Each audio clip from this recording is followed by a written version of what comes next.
కూర్చోండి, పర్లేదు కూర్చోండి తాత.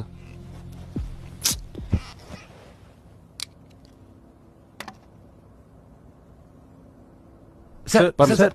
తాత మీరు కూర్చోండి. తాత నేను సీఎంని. ఈ అమ్మాయి పోయింది దాని చెల్లెలు. ఇంట్లో ఉండడానికి బెంబేలెత్తిపోయింది, తీసుకొచ్చానయ్యా. ఈ పెద్ద కూతురు విషయంలో ఒక పొరపాటు జరిగింది. ఆ తప్పును ఎలా సరిదిద్దుకోవాలో మీరే చెప్పండి. ఆడు తప్పు చేశాడు, ఆడికి శిక్ష పడాలా అంతే బాబు, ఇంకేముంటుంది. మా అమ్మాయి తిరిగి రాదుగా. వెళ్ళొస్తాం బాబు, చీకటైపోతే మాకు బస్సులు దొరకవు. ఒక్క నిమిషం,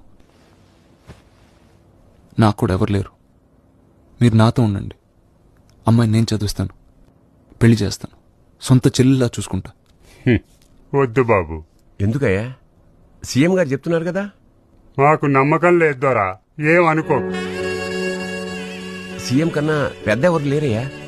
అంత పెద్దోడే మాట తప్పాడయ్యా, మళ్ళీ మాట తప్పడం నమ్మకం ఏంటి సార్? మా ఊరి ఎమ్మెల్యే, ఆడు మినిస్టర్ కూడా అవుతాడట.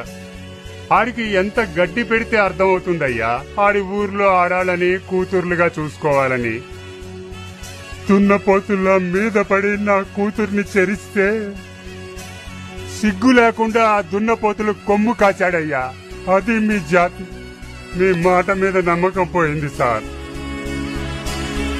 పుణ్య కారులో దింపండి. వద్దు సార్, బస్సులో పోతాం, నలుగురు ఉంటారు.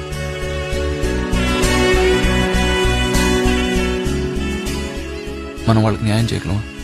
చట్టపరంగా ఏమీ చేయలేం సార్. చట్టపరంగా కాదు ఉమేష్. ఓ ఫ్రెండ్గా do me favour, kill him.